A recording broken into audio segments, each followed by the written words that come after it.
Halo teman-teman, salam kenal, aku Nana. Kali ini aku akan share bagaimana cara aku mempromosikan produk digital yang aku jual. Dalam menjual produk, entah itu produk fisik, produk digital, produk jasa, pasti teman-teman butuh yang namanya promosi. Karena punya produk yang bagus aja itu tidak cukup. Teman-teman tuh harus tetap mempromosikan produk yang teman-teman punya. Nah, untuk promosinya saat ini yang menurut aku masih masuk akal dan masih realistis untuk dijalankan itu adalah dengan cara membuat konten. Iya, mungkin teman-teman kayaknya berpikir kayak aduh susah banget bikin konten gitu. Tapi aku akan share bagaimana caranya membuat konten yang menjual tanpa terasa seperti jualan. Mungkin teman-teman kalau udah sering dengerin kelas gratis aku, udah sering ikutan Zoom aku gitu ya, pasti udah hafal deh kalau aku tuh bikin kontennya dengan cara bercerita ya, atau yang teman-teman sering dengar itu storytelling, bahasa Inggrisnya, bahasa kerennya ya. Nah, metode yang aku pakai atau formula konten yang aku pakai adalah hook, isi, dan CTA. Nah, kita sekalian belajar nih teman-teman, mungkin nggak ngerti apa sih, sering banget orang tuh istilah konten katanya hook gitu. Hook itu apa gitu. Nah, hook adalah bikin orang tuh yang berhenti scroll dalam 3 detik. 3 detik pertama untuk setiap konten teman-teman itu sangat berarti. Jadi bikinlah hook atau sebagai kata-kata pancingan ya, yang menjelaskan identitasnya, isi kontennya ya, dengan kondisi yang relate dan hasil yang bikin orang tuh kayak wah apa nih gitu ya, bikin hasil yang mengejutkan sehingga orang akan berhenti scroll di 3 detik pertamanya teman-teman ya. Nah, yang kedua, jelaskan isinya dengan menceritakan masalah, perjalanan, atau solusi. Pengalaman nyata, bukan hanya teori atau curhat galau. Nanti kita akan belajar ya cara contohnya seperti apa. Yang ketiga adalah CTA.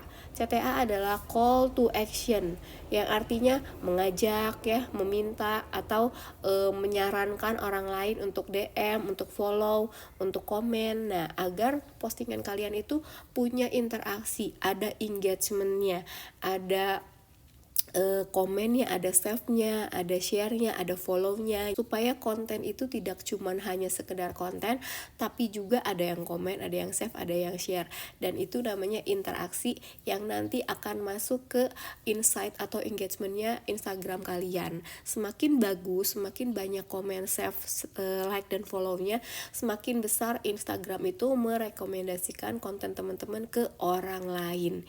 Jadi ingat ya formulanya hook, isi, dan CTA. Nah, bikin hook yang bagus itu contohnya seperti ini.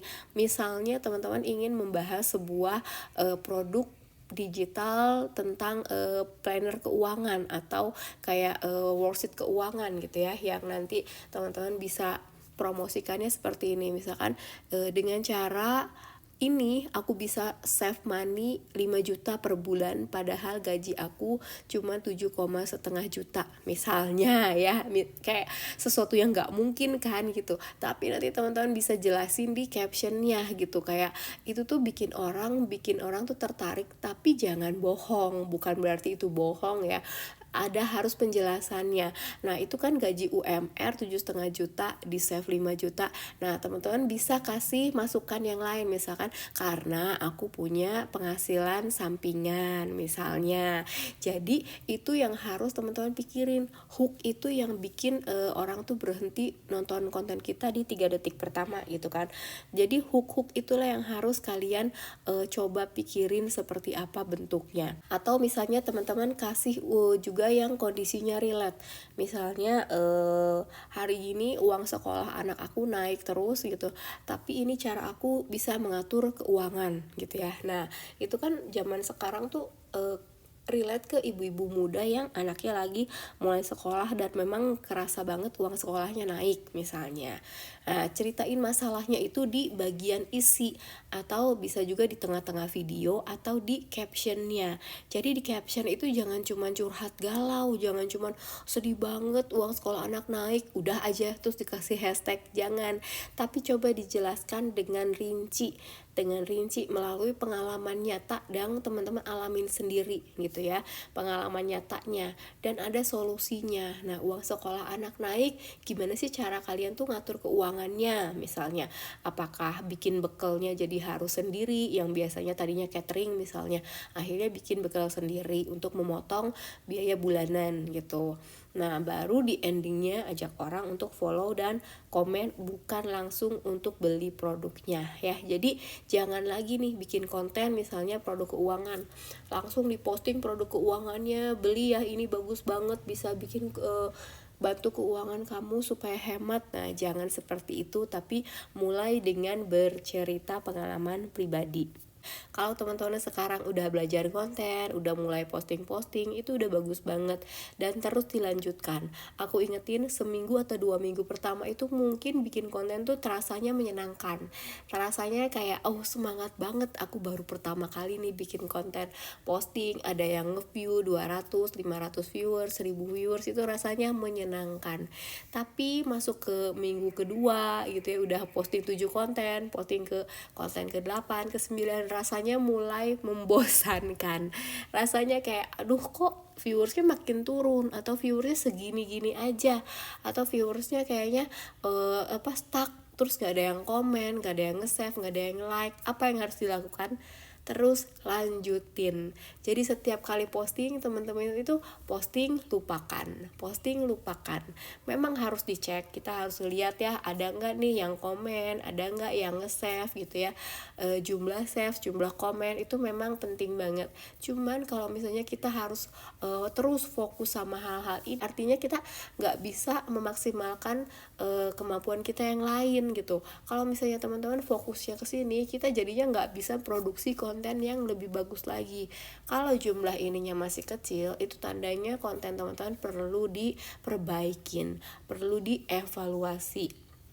Dan teman-teman coba cek, apa sih yang kira-kira salah ya dari konten aku, apa sih yang kira-kira orang kok akhirnya nge-skip konten aku, apakah itu dari hooknya ya, apakah itu dari isinya ya, dari isi captionnya, ataukah ada CTA yang belum teman-teman tulis di sana ya, kayak misalkan ini komen yakin gitu ya, atau misalnya ajakan untuk follow. Nah, itu penting banget.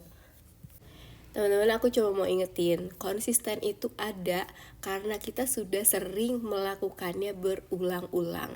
Jadi untuk awal-awal membangun konsistensi itu memang sulit, tidak mudah, karena kita belum punya kebiasaan itu. Tapi kalau kita sudah membangun habit itu, minimal aku bisa kasih tahu teman-teman 90 hari aja melakukan hal yang sama, itu biasanya akan terbangun habitnya, terbangun konsistensinya. Makanya kalau udah ada habitnya, teman-teman tuh nggak perlu mikir lagi gimana ya caranya konsisten, gimana ya caranya aku ngonten setiap hari. Itu tuh udah natural terjadi begitu aja gitu. Jadi rasanya malahan kalau nggak melakukan hal itu ada yang kurang gitu. Itu yang udah terjadi sama aku. Setiap hari itu pasti posting, kecuali ada urgent banget, ada urusan yang bener-bener aku nggak bisa buka Instagram sama sekali, dan itu rasanya jarang banget. Lagi liburan, lagi sakit kayak gini gitu, lagi anak ada acara di sekolah, lagi ketemu keluarga, apapun aku pasti biasanya usahain untuk posting. Dan posting itu kan gampang, yang sulit itu bikin kontennya. Betul. Nah, bikin kontennya itu tetap mau gak mau harus dikerjakan dan dipaksakan gitu ya. Jadi 90 hari coba teman-teman catat nih, misalkan hari ini tanggal 31 sampai 90 hari ke depan gitu. Teman-teman berusaha jangan bolong, jangan sampai ditunda, jangan sampai di cancel. 90 hari paksain dulu, suka nggak suka aku harus bikin, aku harus fokus bikin konten gitu. Sampai 90 hari teman-teman, setelah 90 hari teman-teman boleh pilih gitu, apakah mau dilanjut atau enggak gitu ya. Tapi dalam 90 hari itu coba paksain dulu, coba usahain dulu. Bisa ada postingan 2500 sekian ini dalam proses ya teman-teman, nggak bisa langsung tiba-tiba langsung sehari posting 10, sehari posting banyak, tapi satu persatu. Kalau misalnya sehari baru sanggupnya posting satu, it's okay, nggak masalah. Mau seminggu postingnya cuman 3 kali juga nggak masalah. Yang penting dalam 90 hari ini teman-teman jangan menyerah untuk memproduksi atau bikin konten dan posting ke Instagram gitu ya. Minimal kalau 90 hari ada 30 konten ya di dalam 90 hari itu. Oke, aku tunggu ya konten teman-teman. Jadi buat teman-teman yang udah dengerin video ini sampai akhir, semangat ya. Aku tunggu konten-konten teman-teman yang bagus-bagus itu. Dan aku juga mau sedikit promosiin produk-produk aku. Di sini aku ada produk untuk bimbingan private one on one ya. Ini aksesnya lifetime, sama aku bisa chatting ke WA aku kapan aja. Kalau teman-teman ngerasa kayaknya butuh deh buat teman ngobrol, buat teman evaluasi, buat bisa ngarahin step by stepnya dari awal sampai bikin konten, sampai posting, sampai jual produk digital, boleh ambil yang private one on one. Tapi kalau teman-teman tipe yang senang belajar sendiri, cukup pakai yang ini aja, karena ini udah ada akses WA grupnya juga. Teman-teman bisa belajar di WA grup sama aku, tapi bahan dan materinya, videonya, panduannya sudah aku siapin semua. Dan kalau teman-teman rajin setiap hari nonton satu video yang ada di dalam produk ini, berarti dalam 7 hari teman-teman udah siap jualan. Tapi tenang aja, videonya ini bisa diakses kapan aja. Jadi teman-teman bisa nonton kapan aja, bisa ditonton ulang juga pastinya. Dan mumpung lagi ada harga spesial, jadi 149 aja dari harga normal 399.000 ya. Dapat satu bonus worksheet anak, teman-teman nanti bisa klik aja, terus nanti bisa klik promonya. Oke, terima kasih ya, sampai ketemu di tutorial selanjutnya.